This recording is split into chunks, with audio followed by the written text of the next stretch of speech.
The air was thick with tension, wrapping around me like a second skin. My pulse pounded in my ears, a steady reminder of the choice I was about to make, dressed in a sleek black gown that traced every curve I waited anticipation. Coiling tight in my stomach, the elevator door slid open with a soft chime, and there he was. Elias Carter, the man who'd occupied my thoughts. My dreams, my desires, seeing him in person was almost surreal. He radiated confidence, power, a force that commanded attention without uttering a word. His dark eyes met mine, sharp, and assessing, his lips curving into a knowing smirk. "You're stunning," he murmured, his voice a low caress that sent a shiver through me.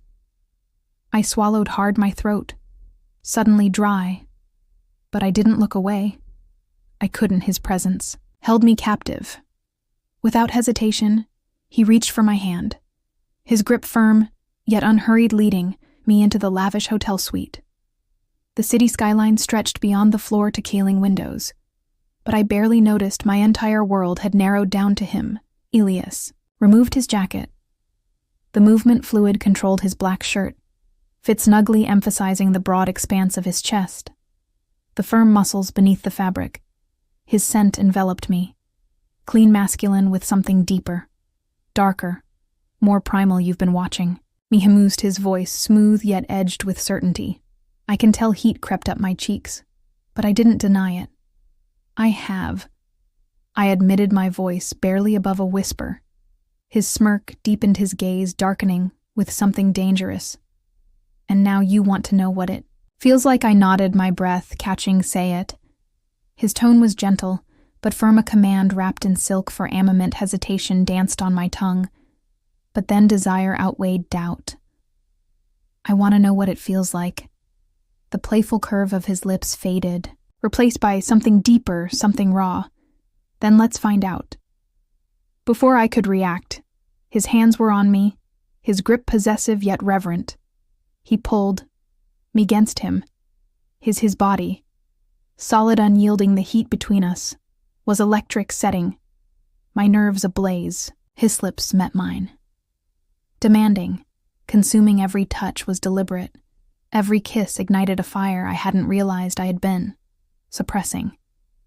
He moved with certainty, his hands mapping my body like he already knew the places that would unravel me. I'd imagined this moment in fleeting daydreams, but nothing could have prepared me for the intensity of reality. The night blurred into a haze of tangled sheets and whispered confessions. Elias wasn't just passionate, he was relentless, attuned to every tremor in my body, every sharp intake of breath. He didn't hesitate. He didn't fumble.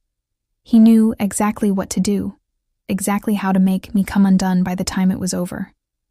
Two lay breathless beside him, my skin flushed, my body humming with satisfaction I had never known. Before, the weight of what I had done loomed over me, but in that moment I couldn't bring myself to regret it. As the night stretched into early morning, guilt crept in like an unwelcome guest. I loved my husband Ryan, but I had never felt this way before. This alive, this awakened. He turned to Elias, his face relaxed, contentment evident in the lazy smirk. On his lips, "You're incredible," he murmured, brushing a strand of hair from my face. I forced a small smile. The words should have made me happy, but all they did was remind me of what I had just risked. Their ride home was eerily quiet. I stared at my reflection in the cab window, searching for the woman I had been before tonight, but she was gone. The way I moved, the way I carried myself, it all felt different, as if something inside me had been unlocked, and now there was no going back. When I stepped into our apartment, Ryan was setting the table for dinner. He looked up, smiling. "You're back," he said, walking over to kiss me. I let him. His lips were soft, familiar. "Nothing like Elias's, yeah," I replied, my voice steady. "The trip went well." He studied me for a moment, his brow furrowing slightly. "You look different." My stomach clenched. "Different," he chuckled, shaking his head, relaxed, happier even. I almost laughed. "If only," He knew days passed and life resumed its routine breakfast together, a goodbye kiss before work dinner in the evenings. But inside I was unraveling every time Ryan touched me.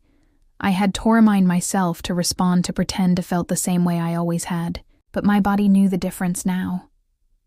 I used to fake pleasure to make him feel good, to keep things simple. But after Elias, I couldn't even pretend anymore because now I knew what it truly felt like.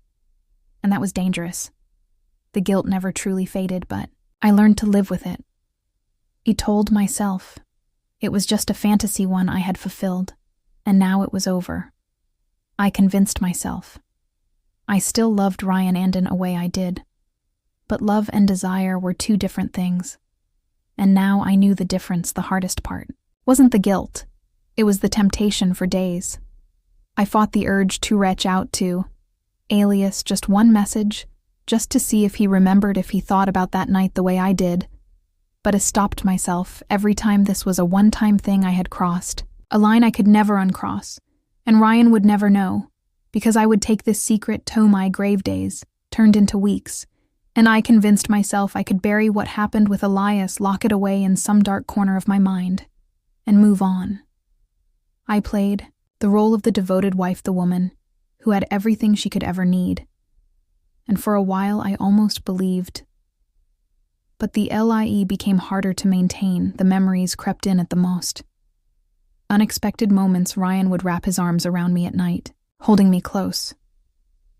And all I could think about was how different Elias's touch had been. How he claimed me. How he knew me in ways my husband never did. I tried to shake it off, to focus on the life I had built with Ryan. He was kind. Loving, he adored me. But love and desire were not the same thing. One evening we were at a dinner party with a friends, sitting at a table lit by the soft glow of candlelight. Ryan was beside me, his hand resting on my thigh, a casual display of affection. He smiled, engaged in conversation, but my mind was far away. Then my phone vibrated in my lap. A message. I glanced down, my heart stopping cold when I saw the name. Elias. I wonder if you still think about that night. My breath caught in my throat. My fingers trembled as I locked the screen, slipped my phone into my purse. My pulse pounded. Did he know what he was doing to me? Did he realize how close I was to unraveling? I could still feel the heat of his breath against my skin, the weight of his hands. The memory of him haunted me, whispering its presence no matter how hard I tried to silence it. I excused myself from the table, muttering something about needing fresh air, and stepped out onto the restaurant's balcony. The city lights stretched before me, a glittering sea of distractions, but nothing could distract me from him. I shouldn't have replied. I should have deleted the message, erased all traces of him, but instead, my fingers moved on their own. I don't have time for this. Elias seconds later. His reply, Camila's. That's not an answer. I closed my eyes, exhaling slowly. No, it wasn't me. It was one night. It's over. Another message came almost instantly. Elias, that's funny because I remember you begging for more. A shiver ran through me, my body betraying me even as my mind screamed. To stop, he was toying with me, pushing me to see how much I could take before I snapped. I couldn't do this. I shoved my phone back into my purse and returned to my seat, forcing a smile as I reached for my wine glass. Ryan turned to me, his eyes soft with love. Everything okay? I nodded, of course. But inside I was crumbling. I held out for as long as I could. I ignored the messages. The late-night temptations to open my phone and respond. But resisting Elias felt like trying to hold back, the tide, and then one afternoon I saw him. I was walking out of a cafe, coffee in hand, when I froze in place across the street. Leaning casually against a sleek black car was Elias. He was watching me, dressed in a fitted dark coat. His presence was just as magnetic as I remembered. He didn't move. Didn't call out to me. Just stood there waiting. A silent challenge. I could have walked away. Pretended I didn't see him, gone back to my carefully curated life. but I didn't. My feet moved before I could stop, them closing the distance between us. "What the hell are you doing here?" I hissed, my voice low but sharp. His smirk was infuriating. "Nice to see you too."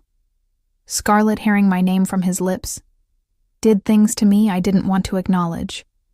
"You're insane," I muttered, glancing around to make sure no one was watching. "You can't just show up like this." Why not had tilted his head. "I wanted to see you." I hated how my heart skipped it. Those words. Alias, this was supposed to be a one-time thing. He stepped closer, his voice dropping to that dangerous, intimate tone that had ruined me once. Before then, "Why are you still here, talking to me instead of walking away?" I had no answer, because the truth was, I didn't want to walk away. He reached out, his fingers brushing my wrist, light fleeting, but enough to send a jolt through me. I sucked in a breath. "Meet me," he said, not a request, a command. I shook my head. "I can't." "You can." He leaned in, his lips dousely close to my ear, and you will his words settled into my skin, like a brand burning long after he stepped back, turned and walked away. My hands clenched into fists. I needed to be stronger. I had to be stronger.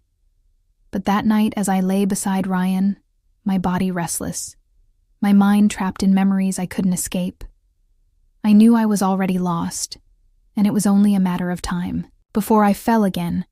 The pull of Elias was undeniable. No matter how much I tried to resist, he was always there, waiting, watching, tempting. But I couldn't keep living like this. One evening, as I sat across from Ryan at dinner, I realized I had already made my choice. He was telling me about his day, smiling the way he always did, completely unaware of the storm raging inside me. I loved him, but I had betrayed him, and I couldn't undo it.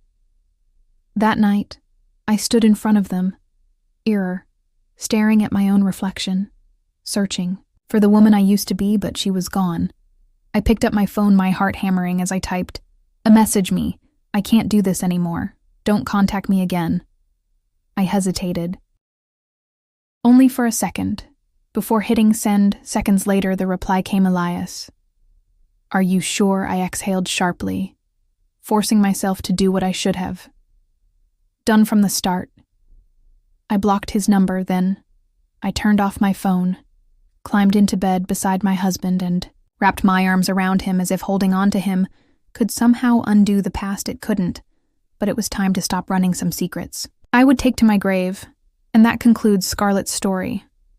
One of temptation, betrayal, and a choice she can never take back. But what do you think? Should she have stayed loyal to Ryan from the start? Or do you believe her connection with Alias was worth the risk? Was blocking him the right decision, or do you think she'll fall back into temptation? Let me know your thoughts in the comments. I'd love to hear your take on this story, and if you enjoyed it, don't forget to like, share, and subscribe for more.